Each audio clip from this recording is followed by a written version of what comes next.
Oke, selamat datang di channel saya DH Herdiana ya. Jadi kita bakal bahas soal arah market BTC sekaligus Fibonacci time-nya. Kita lihat apakah Fibonacci time kali ini akan berhasil. Jadi waktu itu kita pernah analisa bahwa di tanggal 19 ini H-1 H+1 akan terjadi swing high ya. Jadi yang seharusnya adalah sekarang memasuki tanggal 20 ini adalah kenaikan terakhir yang akan menjadikan BTC ini swing high. Jadi mulai besok seharusnya ini sudah mulai turun ya. Ini kenaikan terakhir dia.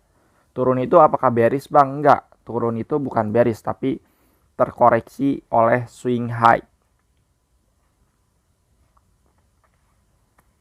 Terus kalau bukan bearish, pergerakannya seperti apa? Kita lihat dulu ini swing high-nya benar-benar terjadi atau enggak. Jadi saya ada prediksi dia akan mencapai dua garis ini maupun lebih, enggak masalah. Yang terpenting adalah munculnya swing high nanti atau mulai besok dia akan terkoreksi maksimalnya.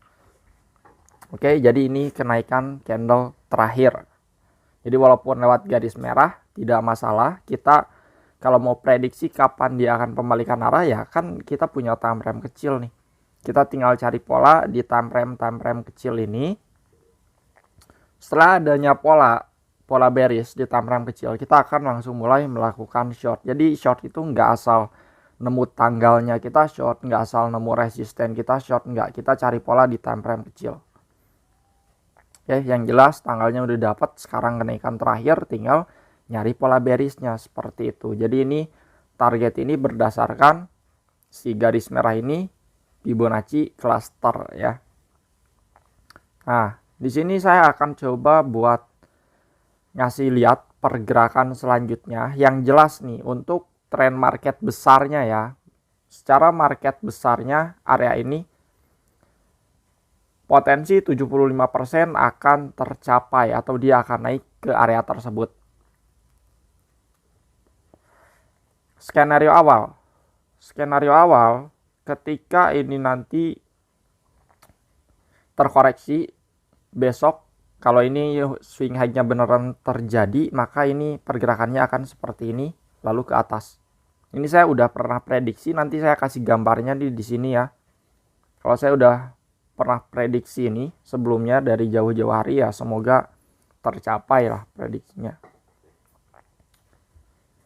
Nah, di sini kita bisa tandain ada resisten klasik. Jadi nanti dia akan mencoba untuk meretest resisten support klasik ya.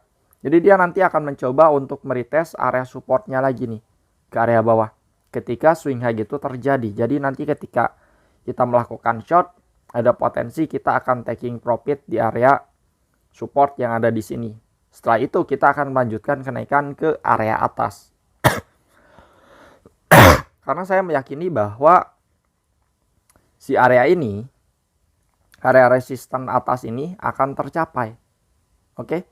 Nah, sampai sini Bang, apakah sampai sini kita langsung begitu TP balik long? Tentu enggak. Kita tetap patokan ke time frame kecil. Ke H4, ke H1 kita akan mencari pola bullish di sini. Ketika itu muncul, maka itu waktunya kita untuk melakukan long. Kenapa Bang seperti itu?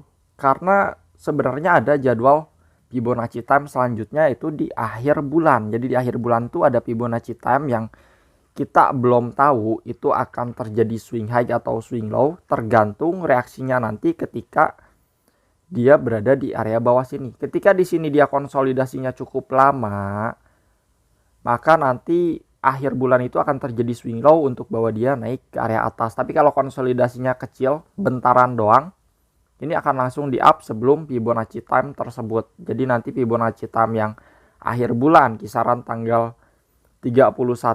Mana tanggal 31? Nah, tanggal 31 berada di atas. Jadi tergantung nanti respon ketika dia berada di area bawah sini. Ya, saya berharapnya sih konsolidasinya agak lama biar nanti bullishnya enak.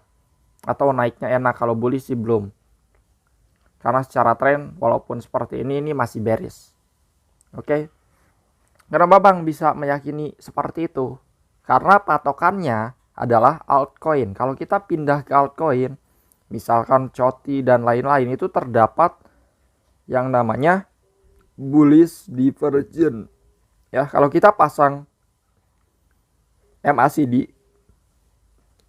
di sini bullish divergence. Rata-rata koin kalian bisa cek rata-rata koin 75% rata-rata koin dia bullish divergence, yang artinya ketika dia mengalami yang namanya bullish divergence, maka dia ada tujuan, yaitu minimal dia akan mengenai EMA 90. Kalau kita cek di sini menggunakan EMA, kita ganti dulu menggunakan EMA, ini hilangin. Nih. EMA 90. Nah, jadi rata-rata koin mereka akan mencapai EMA 90 nih. Yang merah ini ya, EMA 90. Jadi setelah saya cek, rata-rata koin itu mereka mengalami yang namanya bullish divergence. Nah, ketika koin kebanyakan mengalami yang namanya bullish divergence, rata-rata marketnya, maka itu market positif bergerak ke area atas, minimal mereka itu koin-koin tersebut mengenai area EMA 90 minimalnya. Dan walaupun di BTC ini tidak ada yang namanya bullish divergence, tapi dia bakal ke bawah.